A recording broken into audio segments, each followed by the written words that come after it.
No, it can't be.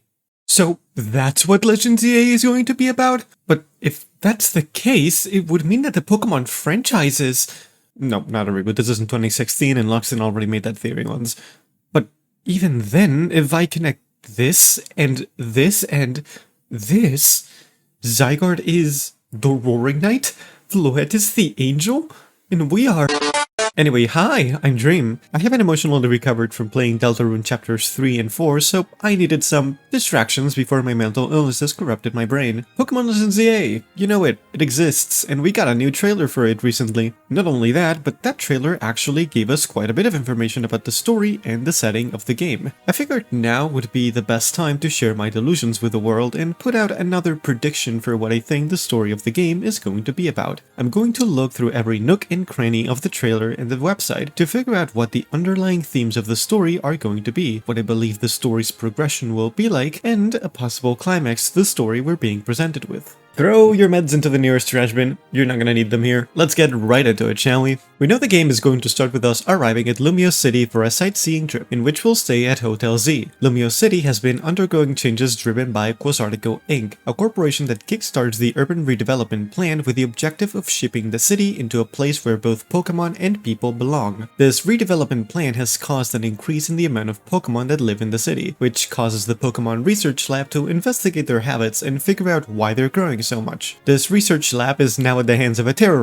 Mabel. She'll probably give us our starter and ask us to help her with registering Pokemon in the Pokedex as we go on an adventure. During the day, we'll help the people in the city along with Team MZ. During the night, however, the ZA Royale takes place. It's basically a tournament where trainers can climb the ranks from Z to A. Oh my god, that's the title of the game. Whoever reaches rank A gets the chance to be granted one wish. Between this tournament, the syndicates that exist within Lumiose, and the Rogue Mega Evolutions, it'll be our job to figure out what's going on and help make the city into a better place. That about sums up the main setting of Legends Z-A. It's actually very similar in structure to Legends Arceus in some ways, with a few added features. The main objective, just like in Arceus, seems to be research all Pokemon and help the weird rampaging Pokemon calm down. Except in this game, there's also this side B involving the ZA Royale. Okay, with that out of the way, I think it's time we talk about some interesting aspects about the trailers. One of the first things I noticed about Hotel Z is how worn down the place is. The hotel's outside is covered in vines, and the curtains in the hotel are full of patches. This isn't the only hint that points to the hotel being in bad condition though. Look at our rivals' clothes, specifically the back of their jacket. You'll notice that their clothes are torn. Although you could confuse this part at the bottom for a pattern, this part at the top is very clearly worn down fabric. The website states that our rival lives and works at this hotel, specifically to support the owner however they can. This is very interesting when paired up with AZ's updated design, as he now uses a cane to walk around. Maybe he's suffering from some health-related issue. To put it all together, Urbane and Tawny seem to not have a family, or at the very least, live away from them. I believe our rival was homeless until AZ took them in as an assistant for the hotel. However, he's also not doing the best financially and is possibly suffering from health complications. This relationship is actually a parallel to the postgame of X and Y. Emma was homeless. Looker took her in, despite not having much money to support her, and eventually she started working in the Looker Bureau. I believe these parallels to the postgame of X and Y are actually going to be quite important, so put a pin on it. But for now, let's look at how the story progression will work in this game. That question leads me to something that was talked about in the latest Pokemon Presents. This twink. God, he's so hot, I hope he subscribes to my channel. Let's get this out of the way, I'm not gonna get the name right. Carbo is the boss of the Rust Syndicate, who are very clearly a Yakuza-like entity. Not only do we know we'll encounter them in the ZA Royale quest, there's also something very interesting about the trailer. They mention how he has some kind of business with the members of Team MZ, and Carbo's dialogue specifically states that he takes financial matters very seriously and that he even personally warned her. Financial matters? Is someone in Team MZ in debt with the actual factual mafia? In this part of the trailer, we see how Lida is here with us, so I find it likely that the reason we went to visit the Rust Syndicate is to talk about some issue that exists between Lida and Corbeau. I doubt this will be a plot that lasts a long time though. After all, it doesn't feel like the kind of story that Pokemon drags throughout an entire game. However, it might be one of the first ones we encounter along the way. After we beat Corbeau, we probably won't see him much. The same trailer mentions the following. This city holds many stories.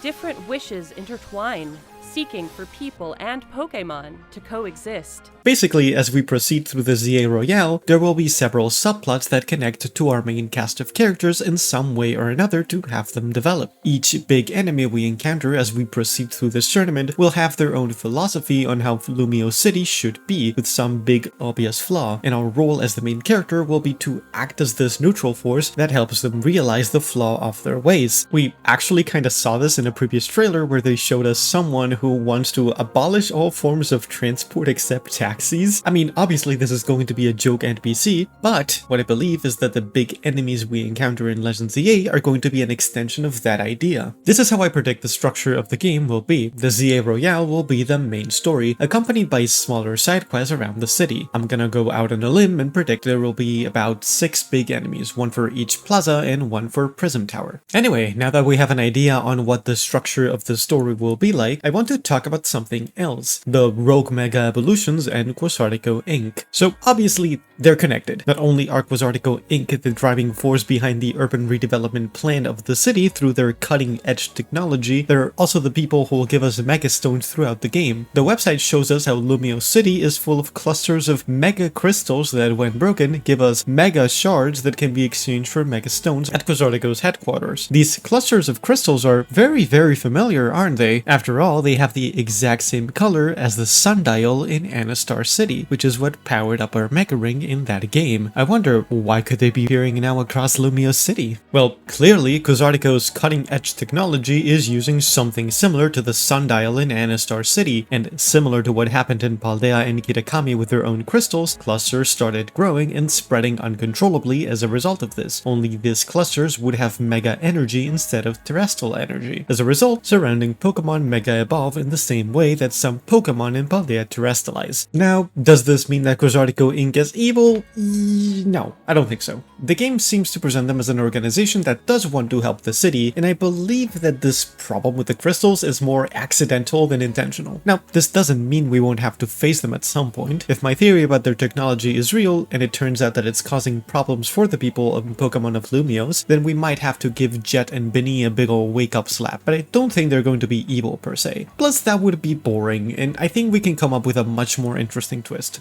We haven't talked about Zygarde yet. The trailers and the website don't really talk much about its role in the story, and instead they mostly just repeat the same old, he's here to protect the ecosystem. But I think some scenes in the trailers actually tell an interesting story about it. From the people that brought you this damn cave comes this damn roof. In this scene from the end of the latest trailer, we see our main character Antoni on the roof of Hotel Z, bumping fists while a Zygarde cell looks from the distance. This scene is actually a callback to the second ZA trailer, where a similar scene happens at the end. The main character Antoni bumping fists, this time during the day, and then the camera scrolls up to a Zygarde 10% staring at Prism Tower. Also, in the latest commercial, we see a scene of Harmony and Urbane bumping fists with Prism Tower on the background. And in the extended look at Legends ZA instead, we only get the main character staring at Prism Tower, still on the same roof though. Now, I don't know about you, but when every single trailer has had a version of this scene with some variations, it kind of tells me the scene is going to be important. The framing on it is really interesting. Our main character is always on the left of Prism Tower, and the rival is always in front of Prism Tower or to the right of it. You know what else mirrors this exact framing? That's right, Zygarde staring at Prism Tower from the left. I think this is going to be much more symbolic than what it may appear at first. After all, the names of the main character, male or female, are always a play on the word symbiosis or coexistence, which seems to tie them to Zygarde just as the framing of these scenes do. And the name of the rival, Urbane or Tawny, is related to a city or an urbanization, which ties them to Lumio City. With this, I remind you what the title of the game is.